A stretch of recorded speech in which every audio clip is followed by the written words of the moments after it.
Boa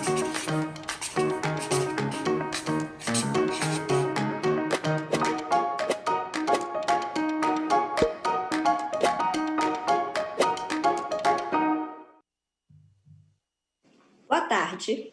Amigos e amigos da Rede de São Paulo, a gente vai ter uma entrevista hoje importantíssima. Aliás, todas têm sido muito importantes, mas eu tenho a alegria de ter trazido hoje para conversar conosco a professora Maria Helena Guimarães Castro, que vocês conhecem, foi secretária de Educação aqui em São Paulo, foi secretária de Ciência e Tecnologia, foi secretária de Assistência Social. Maria Helena é professora aposentada pela Unicamp e tem uma carreira na gestão pública que é elogiada por todos. Conheci a Maria Helena em 1999, eu era secretária em Goiás, ela era presidente do INEP, e desde aquela época desenvolvi um sentimento profundo de respeito profissional e de admiração pessoal pelo ser humano que ela é. Ela hoje é conselheira do Conselho Nacional de Educação e foi a relatora do parecer número 11, homologado há pouco, que é o parecer que regulamenta todo esse retorno às escolas, às aulas presenciais, que é o grande tema deste momento. Há 5 meses a pandemia vem criando uma série de questões que estão sendo discutidas, e o parecer 11, complementado pelo parecer 5 do próprio Conselho Nacional de Educação, é o documento que dá as orientações. Então, eu sei que a gente vai ter um debate muito rico. Num primeiro momento, eu vou pedir que a Maria Helena fale em linhas gerais o que é o parecer 11, mas é muito importante que vocês encaminhem as suas dúvidas. Aliás, o parecer 11, eu queria dizer aqui, mais do que um parecer burocrático do Conselho Nacional de Educação, é uma peça que deve ser não só lida, como estudada por todos que estão na educação. Eu recomendo a todos os professores que estão nos acompanhando que estudem o parecer 11. Ele parte de pesquisas internacionais, dados importantes, fala das questões que dizem respeito à família do estudante, às escolas, às redes de ensino, à própria personalidade do estudante. Então, é tão rico esse documento, Maria Helena, parabéns. Eu acho que eu queria que você começasse, talvez um pouco pelas considerações mais gerais do que te levou a esse trabalho tão profundo de lidar com o CONSED, com o DIME, com o Fórum dos Conselhos Estaduais, Municipais.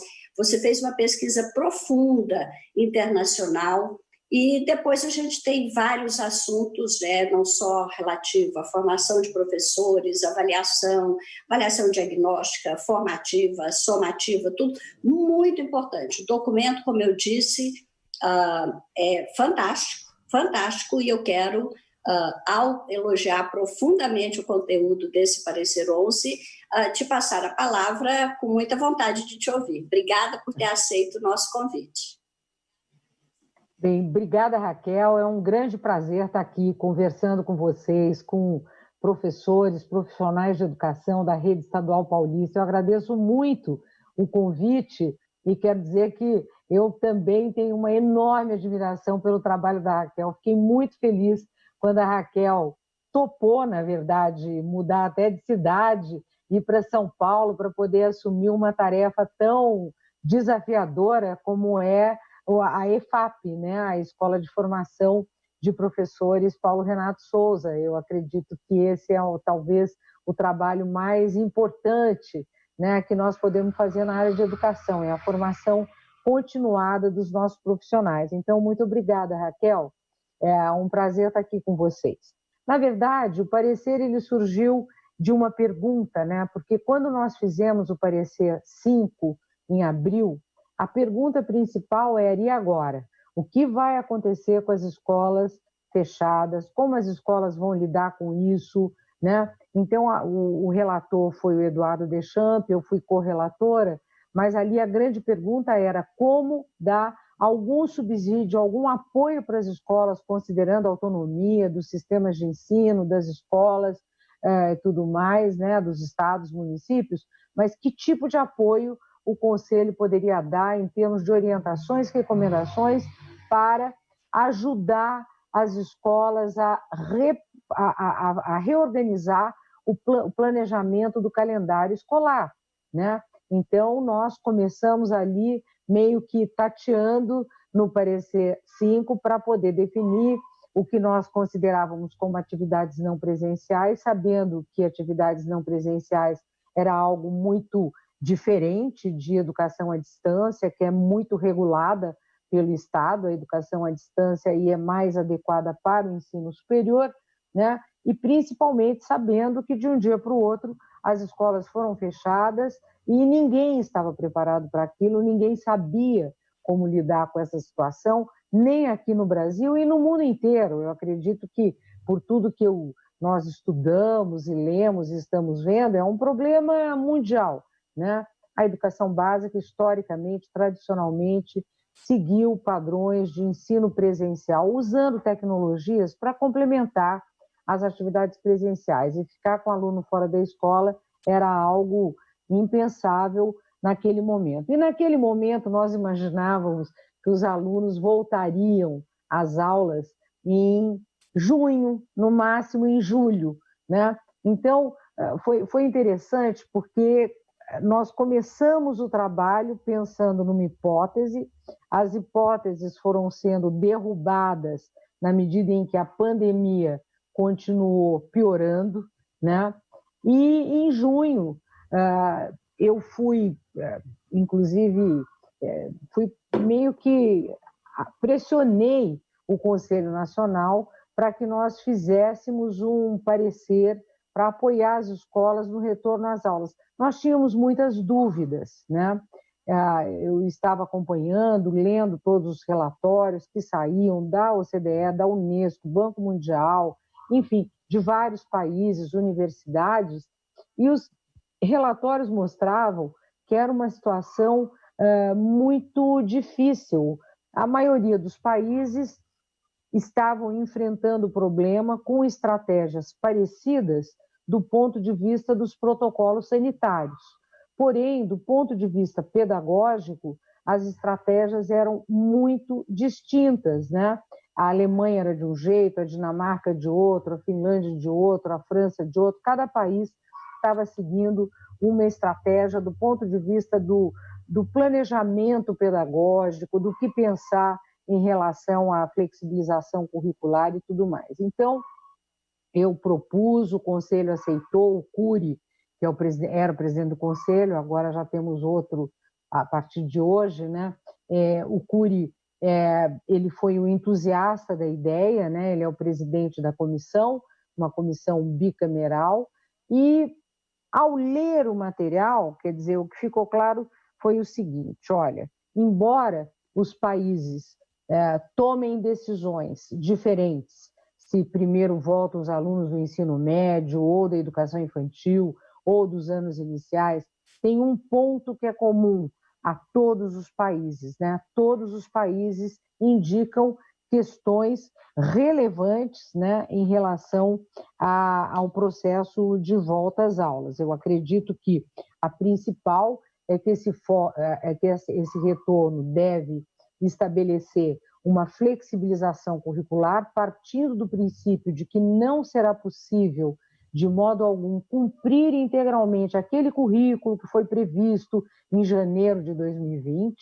Então, nesse sentido, todos os países indicam a importância do foco na resolução colaborativa de problemas, na criatividade, ênfase na competência leitora, escritora, na leitura, né, para os alunos, e principalmente uma indicação muito forte em relação à flexibilidade dos currículos, ou seja, vamos ter um pouquinho de calma para traçar a nossa estratégia de trabalho e não vamos, de forma alguma, imaginar que nós vamos seguir todos os objetivos de aprendizagem que estão previstos na BNCC 1 a 1, né? Nós precisaremos ter algum tipo de apoio pedagógico, das coordenações pedagógicas, no sentido de identificar quais são as competências e habilidades mais essenciais para serem desenvolvidas nesse ano.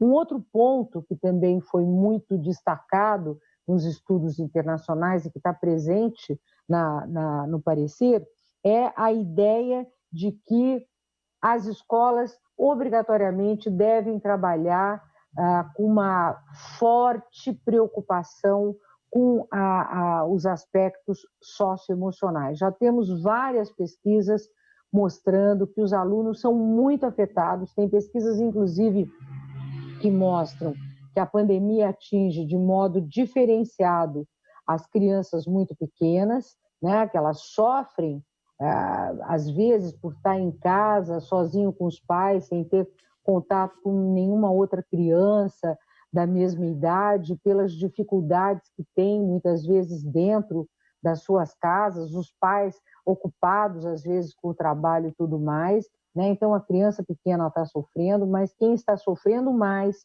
de acordo com as pesquisas, são os adolescentes e os jovens, né? Porque eles dependem fortemente da integração com os outros jovens, da convivência com as pessoas, dependem de encontrar namorado, sair para a rua, se beijar, se tocar, né? Então já há muitos estudos mostrando, estudos inclusive de psicólogos, psicanalistas, mostrando que os jovens e os adolescentes estão sendo muito afetados e muitos resolvem abandonar a escola. Então, esses problemas serviram, especialmente do ponto de vista da experiência internacional, para orientar o parecer. E foi a partir dessas tendências, né, que nós identificamos as principais lições da experiência internacional no processo de volta às aulas, lembrando que, olha, até hoje, né, Portugal só voltou às aulas para os alunos do ensino médio, a Alemanha também só voltou para alunos do ensino médio, a França só para os alunos dos anos iniciais, né? São poucos os países que gradativamente foram incorporando outros alunos.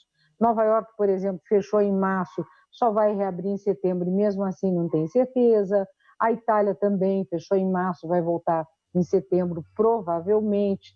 Enfim, é uma situação difícil para país rico, país pequeno, país grande, país pobre, e é isso que eu acredito que nós tenhamos que mostrar até para os nossos alunos no processo de volta às aulas. Não tem como nós eliminarmos a possibilidade de ter um retorno que tenha como primeira prioridade, né, o acolhimento aos professores, às equipes escolares e aos alunos, né, que deve ser precedido por um intenso processo de comunicação, né? Então, em primeiro lugar, nós chamamos a atenção no parecer para a importância da escola definir um replanejamento curricular que considere o contínuo curricular 2020-2021. Isso é algo que já está previsto na LDB, está previsto na BNCC, é possível fazer dentro da legislação existente.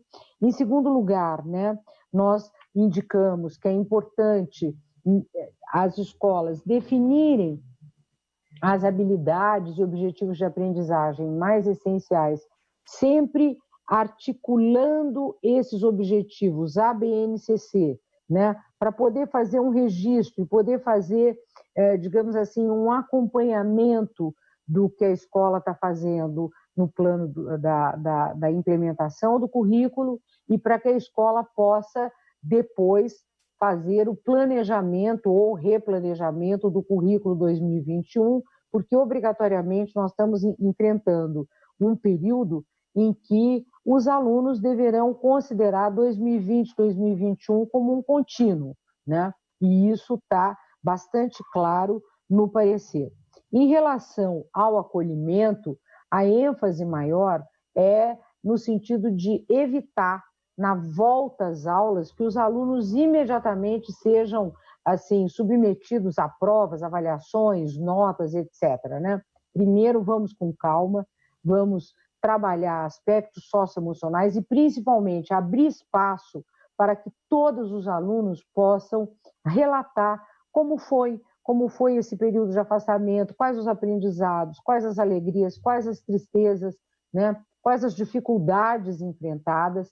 E esse período de acolhimento é importante, inclusive, para os professores trabalharem com os alunos questões científicas ligadas à pandemia, né? Quer dizer, isso é um ponto muito importante, porque os alunos não sabiam direito o que era uma pandemia.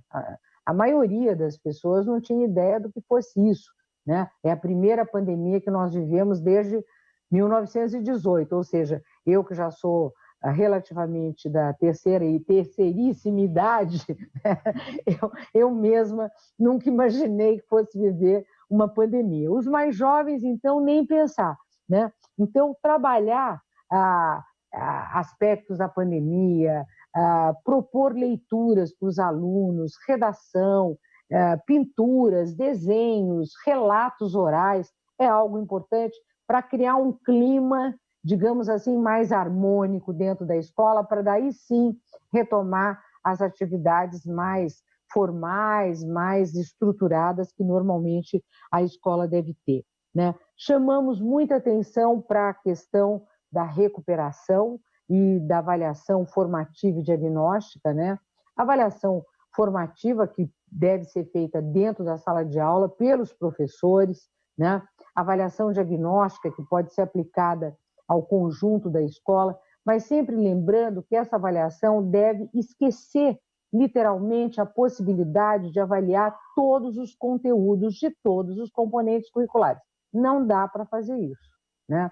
É muito difícil, quer dizer, nós temos que selecionar. Esse é um ponto, olha, eu li semana passada um artigo de um grande professor especialista em currículo da Austrália, e ele diz que na Austrália, que foi uma referência para nós para desenvolver a BNCC, na Austrália eles estão revendo absolutamente tudo diante da impossibilidade de cumprir na íntegra tudo aquilo que a Base Nacional Curricular da Austrália propõe, que também é um país federativo, como é o Brasil, com autonomias e tudo mais, né?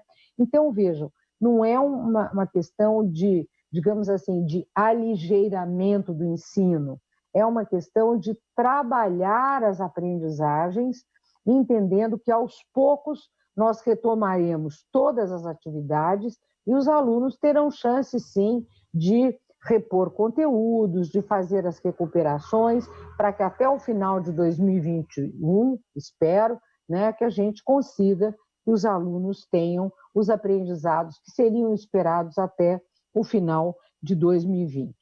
Damos um destaque muito grande para a questão do combate à evasão e do combate à repetência, né? Esse também é um ponto que é unanimidade em todos os países. Olha, a França, hein, que a França é um dos países que mais reprova na Europa. A França, a Itália, Portugal, a Espanha, todos esses países aprovaram leis emergenciais para não reprovar aluno em 2020, né? Vários países fizeram isso, né? Tem países que normalmente não reprovam, como é o caso da Finlândia, né?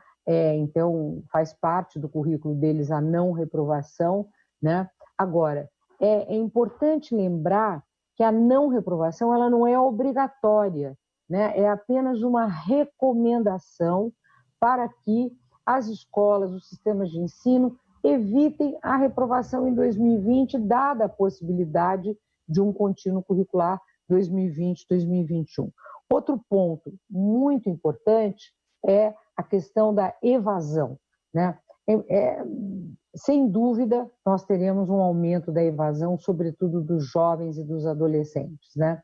Então, fazer uma busca ativa, ir atrás dos alunos, procurar esses alunos, mostrar que a evasão é pior do que a pandemia, porque o aluno vai deixar de estudar e poderá não voltar mais para a escola e o prejuízo será muito maior do que qualquer problema ligado à pandemia.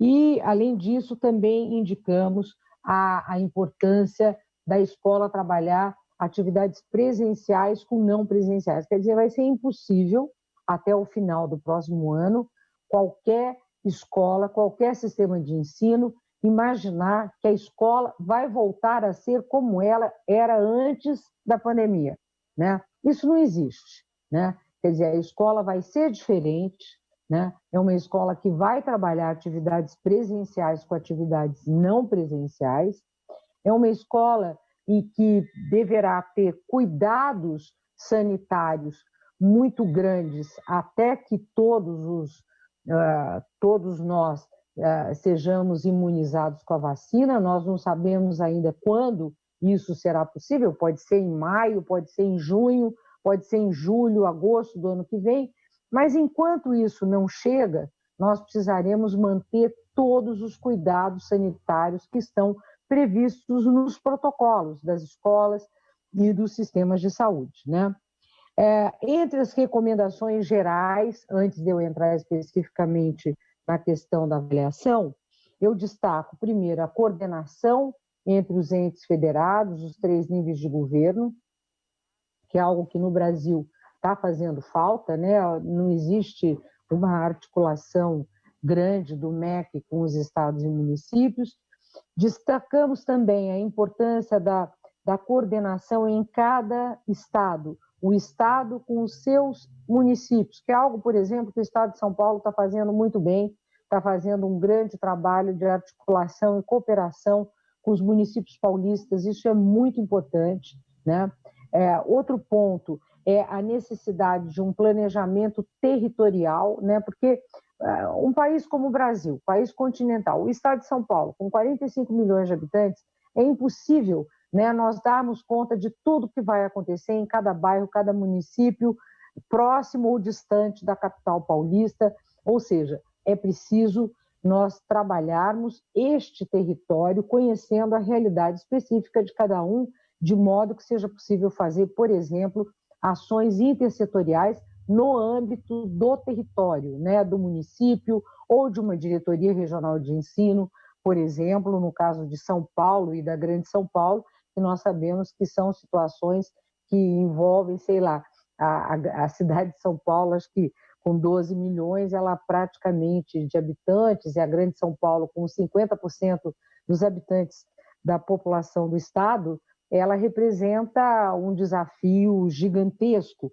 para o processo de volta às aulas. Um ponto que é relevante também no parecer é a questão do planejamento do retorno. Então, independente do planejamento ser em setembro, outubro, qualquer data que seja, esse planejamento precisa ser muito bem feito. Não só o planejamento da adequação física da escola, protocolos sanitários, respeito às regras e tudo mais, o planejamento pedagógico e o planejamento do calendário escolar, né?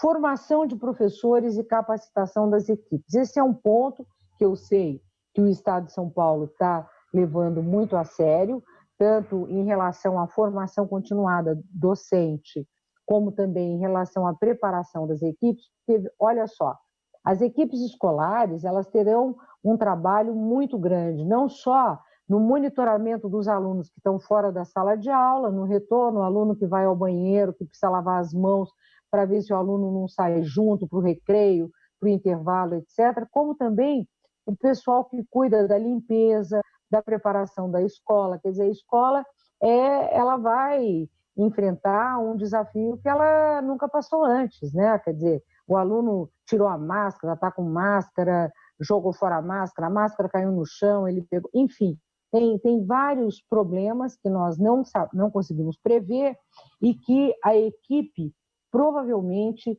terá que conseguir administrar dentro das suas possibilidades, né?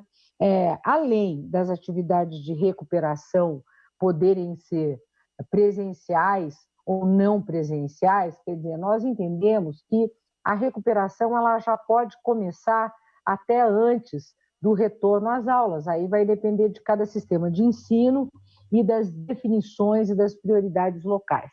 Nós enfatizamos muito também a necessidade da flexibilização da frequência escolar. Eu participei hoje cedo de uma live com o secretário estadual do Amazonas.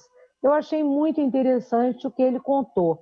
Foi o primeiro estado que voltou às aulas e o secretário disse que na primeira semana eles tiveram só 60% da frequência prevista porque os pais estavam com medo, né? Na medida em que eles perceberam que as escolas estavam bem preparadas, cuidando da parte de higienização, de todos os protocolos sanitários, garantindo o distanciamento físico e tudo mais, diz que nessa semana eles já estão com 75% de frequência e está tudo caminhando muito bem, né? Eu achei interessante, quer dizer, você dá a possibilidade às famílias delas não estão se sentindo seguras, então é possível sim a família continuar com as atividades não presenciais e depois, quando ela perceber que a escola está funcionando bem, retornar, né? Sobre avaliação, nós destacamos primeiro a avaliação diagnóstica da alfabetização, é a etapa mais complexa, né? Porque a criança do primeiro e do segundo ano não tem a menor possibilidade de ter a autonomia necessária, né? Sem uma efetiva mediação pedagógica para conseguir avançar o processo de alfabetização, né? Nós sabemos que isso, para a criança do primeiro e do segundo anos, é algo extremamente importante para o seu desenvolvimento futuro, né? Também sabemos que os pais podem fazer algum tipo de mediação com a criança pequena que não tem autonomia, mas essa mediação, no caso da alfabetização já do ensino fundamental regular, ela é mais complicada porque ela implica num conhecimento que muitas vezes os pais não têm, né? É um conhecimento pedagógico que exige uma formação específica do professor, né? Ou da professora. Então, a avaliação do segundo ano, a recomendação, inclusive, é que, quando for o caso, seja feito. Quer dizer, primeiro que a avaliação deve ser individual, de cada aluno do segundo ano, né? É preciso muito cuidado com a avaliação do segundo ano para evitar que esse aluno continue acumulando problemas, né? Defasagens e tudo mais, né?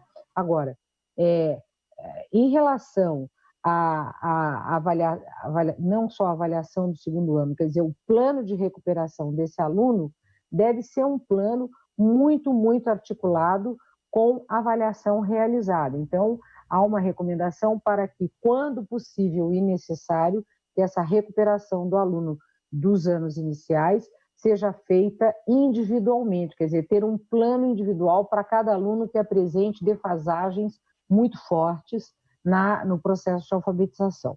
Depois, os cuidados maiores são com o quinto ano, nono ano e terceiro ano do ensino médio, né? Porque são etapas finais, né? E muitas vezes o aluno do quinto ano está numa escola municipal, no sexto passa para a escola estadual, do nono ano sai de uma escola estadual e vai para outra escola de ensino médio, né? Então, essa transição, né, do quinto para o sexto, do nono para o primeiro ano do ensino médio, ela requer uma atenção específica, porque como fazer o contínuo curricular 2020-2021 para alunos que estão em etapa final, né? Essa que é a pergunta, né? Então, qual é a estratégia pedagógica que a escola vai utilizar? Então, esse é um ponto de atenção muito importante, né?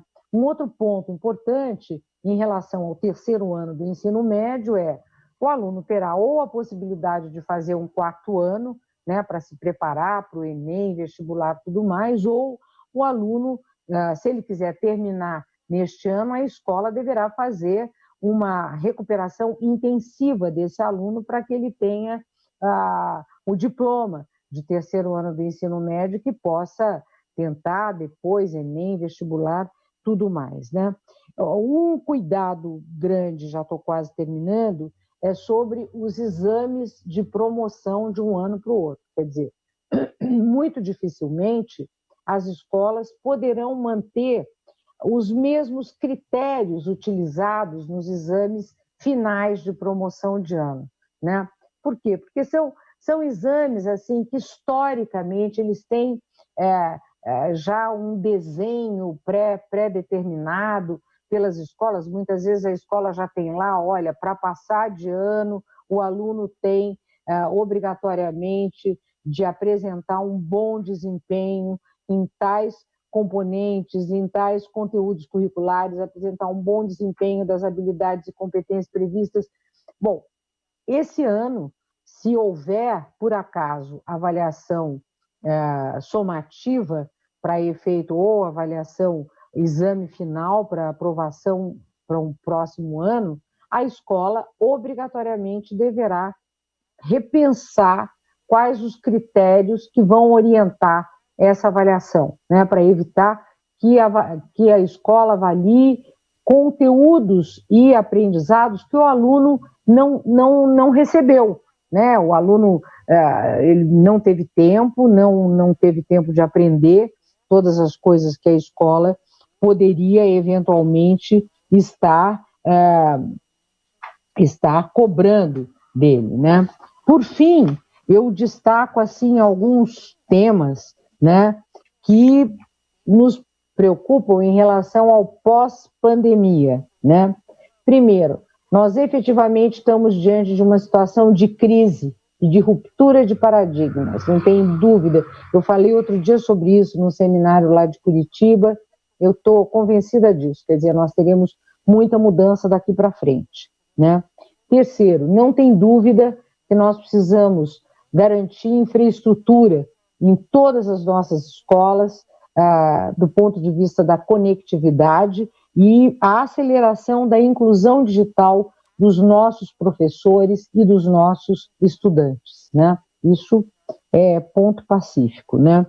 Desenvolver as competências digitais na formação continuada de professores, bem como, quando eu falo em competências digitais, eu estou pensando em todos os fatores que se articulam com o desenvolvimento das competências digitais. Aqui no Brasil, o CIEB tem um bom trabalho sobre as competências digitais que os professores devem desenvolver.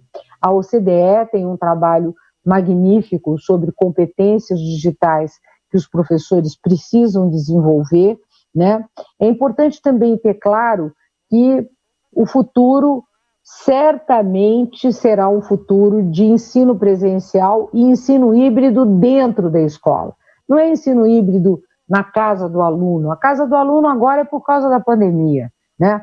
Na medida em que nós formos superando a situação de pandemia, a escola poderá, inclusive, ampliar a oferta de, por exemplo, escola tempo integral, na medida em que ela trabalhe aulas presenciais, com atividades não presenciais, projetos de pesquisa, metodologias ativas, plataformas digitais, né, avaliações por meio de plataformas digitais, né, a sala de aula invertida, quer dizer, tem várias coisas que estão involucradas no conceito de ensino híbrido que certamente deverão chegar para valer nas escolas, né? E por fim, e aí eu termino, né?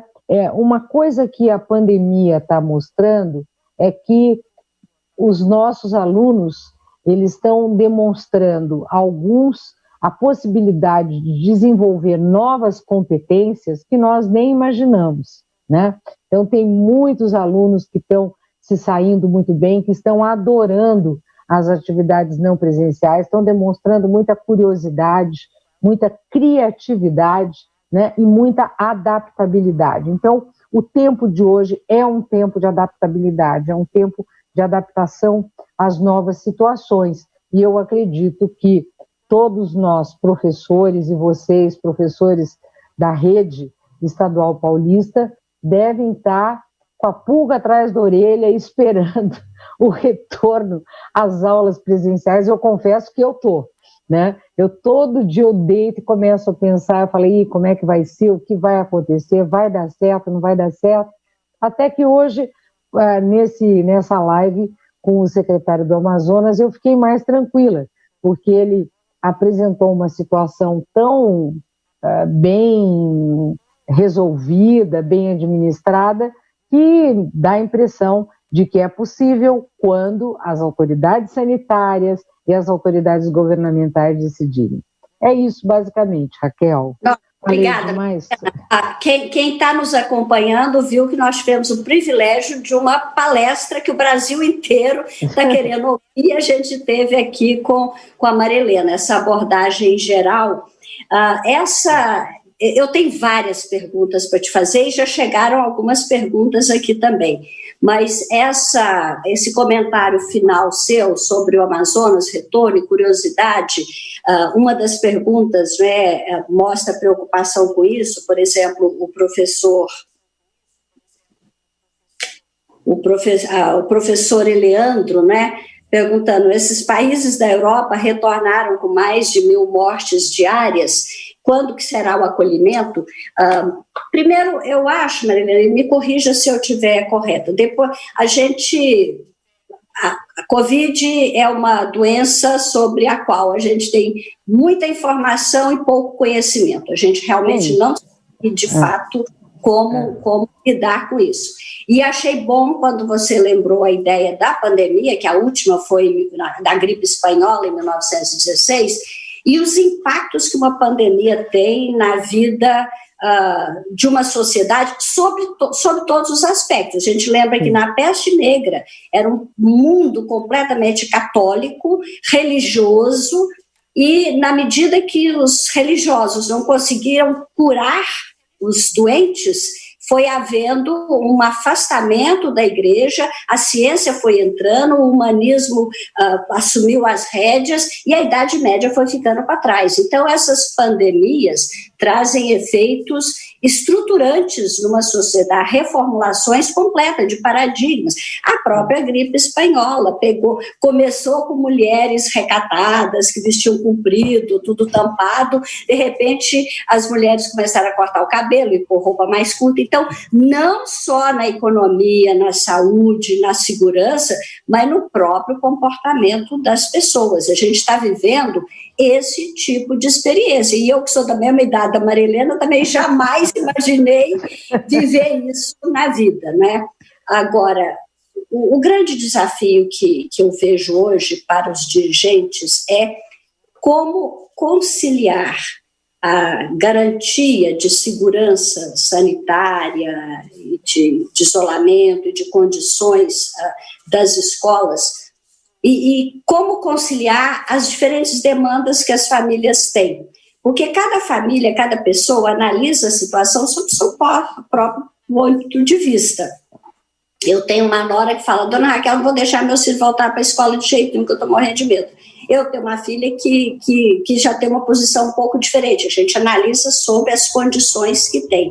Na própria rede de São Paulo, Marilena, tem professores que têm manifestado o desejo daquele retorno flexibilizado. A escola fica lá disponível. Em vez de eu fazer atendimento para os meus alunos sentado no chão, porque não tem para onde ir, a escola seria um espaço para um professor, um aluno que queira voltar, com condições melhores de segurança, de internet e de tal. Mas a pesquisa mostra que 79% da população brasileira ainda tem esse retorno. Então, essa conciliação em atender demandas legítimas de alguns que querem experimentar o retorno, com aqueles que não querem, a ideia da flexibilização, de deixar à vontade, né, talvez uma solução, mas eu queria te ouvir não só sobre isso, essa possível flexibilização, embora sabendo da necessidade de coordenação entre Estado, municípios e tudo mais, mas eu queria ouvir um pouco mais sobre os jovens, porque tem duas pontas que me preocupam: da alfabetização, e eu quero voltar depois um pouco para a alfabetização, e a ponta dos jovens, porque os jovens são, quem não voltar agora, dificilmente voltará. E são os jovens que vão, né, que estão perdendo sonhos ou deixando de alimentar, estão matando sonhos, desejos, direitos, vão se acostumar com subemprego, com subrenda, sendo uma perda sem tamanho para as próprias vidas pessoais deles e para o país, que depende dessa juventude para ter gente qualificada, para pensar com criatividade soluções para os desafios econômicos, ambientais, sociais que o mundo apresenta, não é? O que você acha que a gente poderia fazer para atrair, e aí você está falando com diretores de escola que têm feito escutativa, que têm buscado os estudantes, para convencer esse jovem de que a educação é um caminho importante, viável, desejável para a vida dele, para o futuro dele, como cidadão atuante, protagonista. É difícil a gente...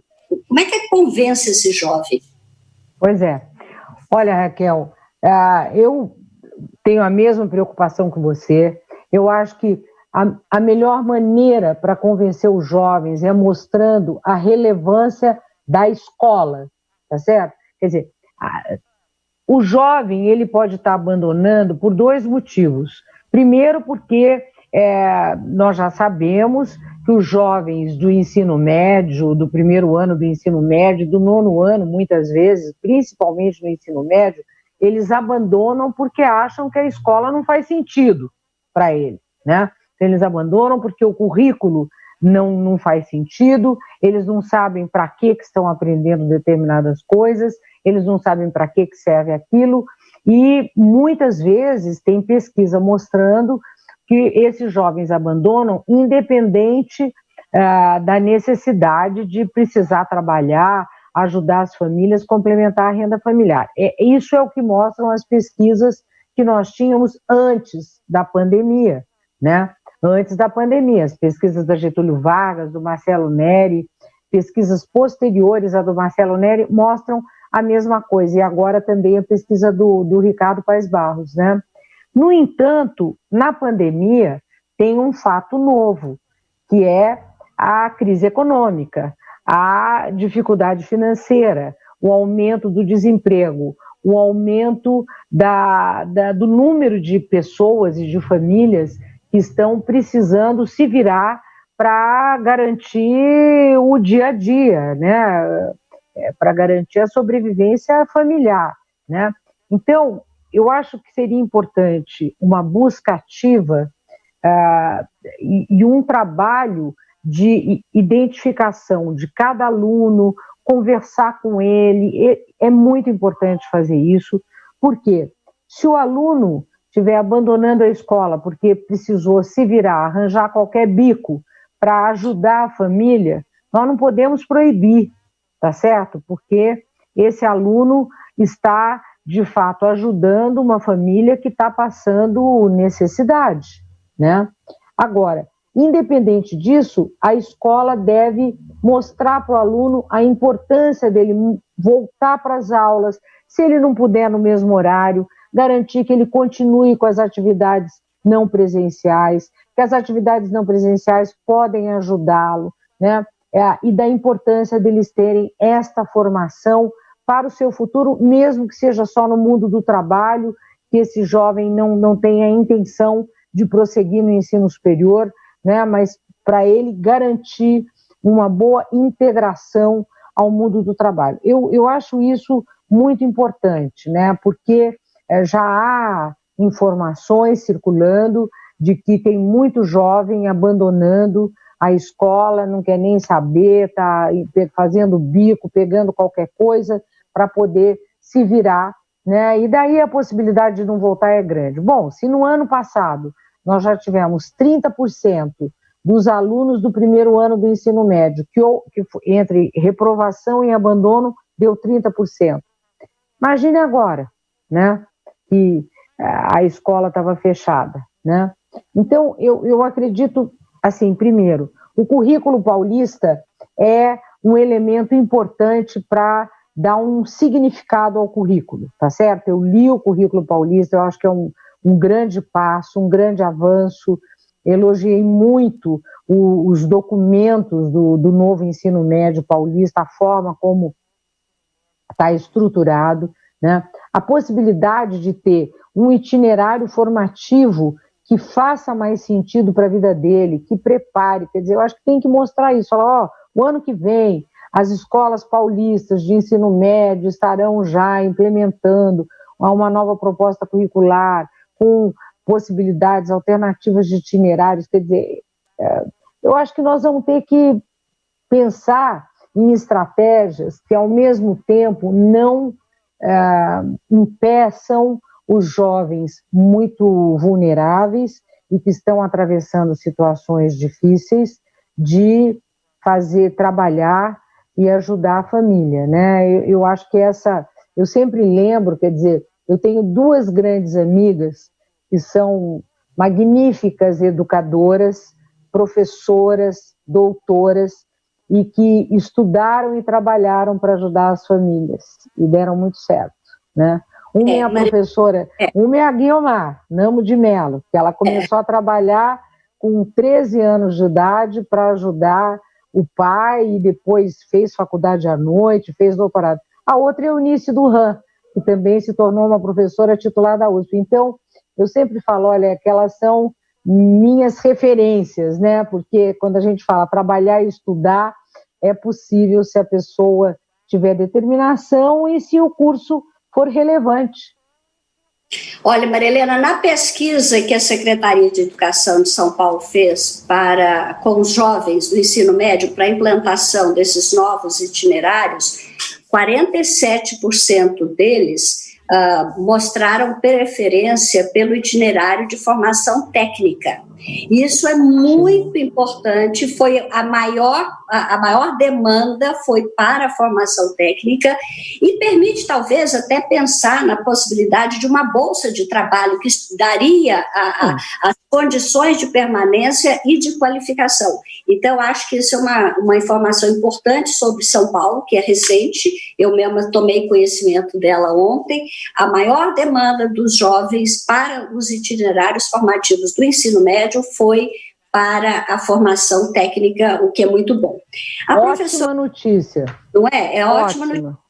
A professora Cíntia, tem algumas perguntas aqui, Maria Helena, que talvez eu tenha mais condição de responder do que você, mas eu queria que você depois também comentasse. A professora Cíntia está perguntando quando será o acolhimento. Vai depender da época que for definido que vai ser o retorno presencial. Como a Maria Helena falou, definido o retorno presencial, a coisa mais importante é o acolhimento, talvez uma avaliação formativa das competências que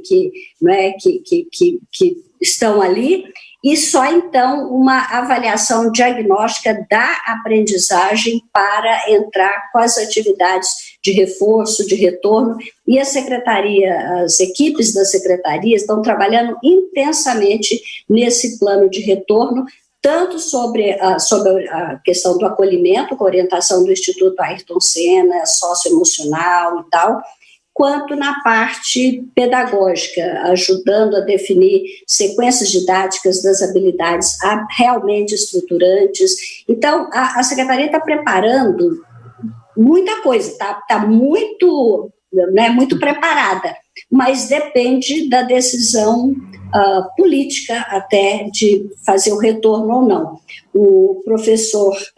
A professora Ivone, inclusive, está perguntando se o Estado volta e a Prefeitura não. Não tem nada decidido, né? O Estado e a Prefeitura têm trabalhado conjuntamente até agora. A Comissão Estadual de Retorno segue as orientações sanitárias, observando baixa na demanda de leitos, na demanda de UTIs, da capacidade hospitalar, mas está tudo ainda indefinido. Havia uma proposta de um retorno opcional, e aqui eu respondo a pergunta do professor Ricardo. O professor pode escolher não correr o risco de voltar?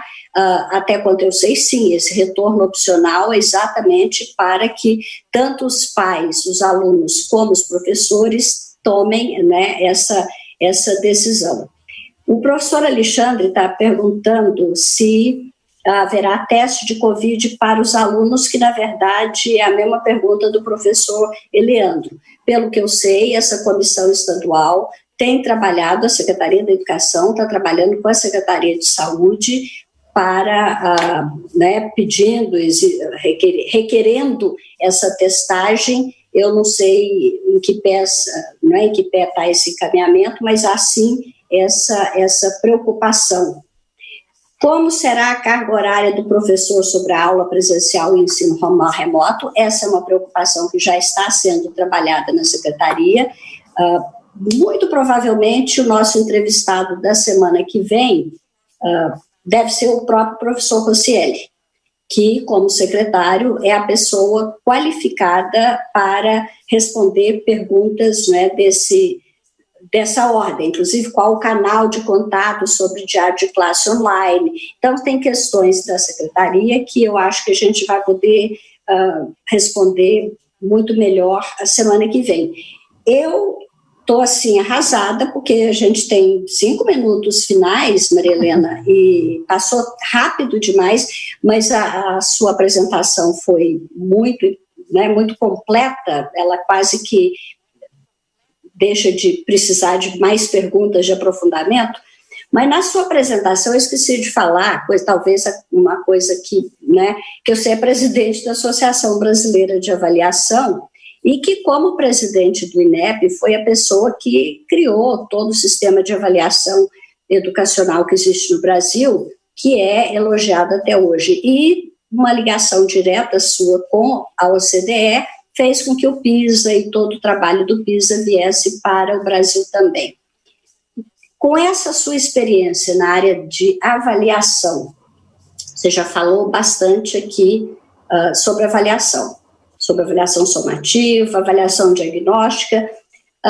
Eu queria que você falasse um pouquinho mais para a rede dessa avaliação formativa, porque a avaliação diagnóstica vai ser uma instituição externa que vai fazer a avaliação. Isso vai depender da presença dos alunos na escola. Então, não vai ser agora. O que pode ser feito, o que você pode recomendar para diretores de escola, PCNPs, supervisores, professores na relação com os alunos, em relação a como eles podem ir avaliando a situação que eles estão vivendo, de participação, de aprendizagem? Como é que o professor pode fazer isso? Olha, Raquel, eu acho que tem duas coisas que são muito importantes. Quer dizer, uma é a avaliação formativa, que considera, em primeiro lugar, a capacidade do professor interagir com seus alunos a respeito do período de pandemia. Quer dizer, se o professor tiver um bom registro das atividades não presenciais que foram desenvolvidas, com base nesse registro, o professor pode abrir um bom diálogo de discussão verbal, oral com seus alunos e a partir daí, aplicar, por exemplo, a possibilidade de produção de textos a respeito da pandemia, aplicar provas a respeito de conteúdos específicos, né, dentro da sala de aula. É aquela avaliação que deve ser feita dentro da sala de aula, professor-aluno, e ter como ponto de partida o registro das atividades não presenciais no período de pandemia, que acabou sendo muito longo, né? Nós já estamos falando de abril, maio, junho, julho, agosto... Quase 6 meses, um semestre, né? Sendo que os alunos tiveram 2 meses de férias, voltaram, tiveram 1 mês de aula e daí saíram. Quer dizer, não é brincadeira não, o que está acontecendo. Não é brincadeira, é muito difícil, né? Então, essa é uma. A outra possibilidade, que eu considero muito importante de avaliação formativa, é leitura, né? Da leitura para os alunos e a possibilidade de fazer análise e interpretação de texto, né?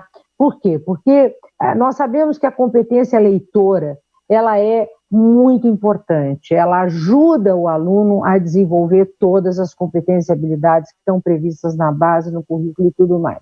Então, dar textos de leitura com graus diferenciados de dificuldade e depois fazer uma avaliação da interpretação dos textos, eu acho muito bom.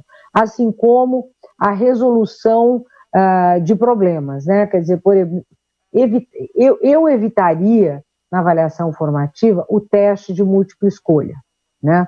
Por quê? Porque o teste de múltipla escolha é aquela coisa que o chute também pode ser aceito, né? Para nós termos uma ideia melhor, é importante ver o que o aluno conseguiu aprender no período de pandemia ou quais os retrocessos cognitivos. E a única maneira de avaliar os retrocessos cognitivos é por meio da leitura da escrita e da resolução de problemas por escrito, né? A resolução manual, porque aí os professores terão a possibilidade de avaliar o raciocínio do aluno, quer dizer, onde a coisa está pegando, né? Eu lembro o seguinte, olha, você... As orientações que você está dando, Maria Helena, são tão pertinentes e tão necessárias, está sendo muito rico, e eu morro de tristeza, mas eu já vou ter que pedir para vocês despedir de uma rede que te conhece, que gosta de você. Várias pessoas se manifestaram, falavam, Maria Helena veio na minha escola quando era secretária. Então tem muita gente assistindo que tem um profundo carinho e respeito, gostaram da ideia de você estar presente. É para esse público que te admira, que tem carinho por você, que eu queria que você despedisse já, porque a gente já está encerrando. Tá ótimo, Raquel. Então, olha, eu quero dar um grande beijo, um grande abraço em todo mundo da rede que está acompanhando, professores, coordenadores pedagógicos, gestores, diretores de escola, dirigentes de ensino, enfim, para todos vocês, um beijo e um abraço muito grande. Espero que todo mundo esteja bem, que todos fiquem bem de saúde e que a gente possa voltar a conversar em outro momento. Para mim é um prazer ter essa oportunidade. Agradeço mais uma vez a Raquel, né, a possibilidade de estar conversando com vocês. É um prazer, uma honra estar aqui e eu estou à disposição do que for preciso. Muito obrigada, um beijão para todo mundo. Muitíssimo obrigada, Maria Helena. Foi uma hora de enorme aprendizado para todo mundo. Antes de encerrar, eu queria pedir a todos os participantes, a todos os professores, nós falamos aqui hoje da importância da formação do professor. Eu tenho com muito orgulho, né, estou com muito orgulho de ter assumido muito recentemente agora a EFAP. Eu queria receber de vocês sugestões. Mandem por esse mesmo canal que a equipe técnica me encaminha como que a EFAP pode apoiar os professores nesse momento. O que podemos fazer a mais, oferecer mais curso de tecnologia, de apoio, de competências socioemocionais, de quê? Alfabetização. Quais são as demandas maiores da rede nesse momento tão difícil e em que o apoio aos professores é tão importante, como que a EFAP pode estar mais próxima e atendendo às demandas de vocês. Um grande abraço, um beijo no coração de cada um e até a próxima quinta. Obrigada.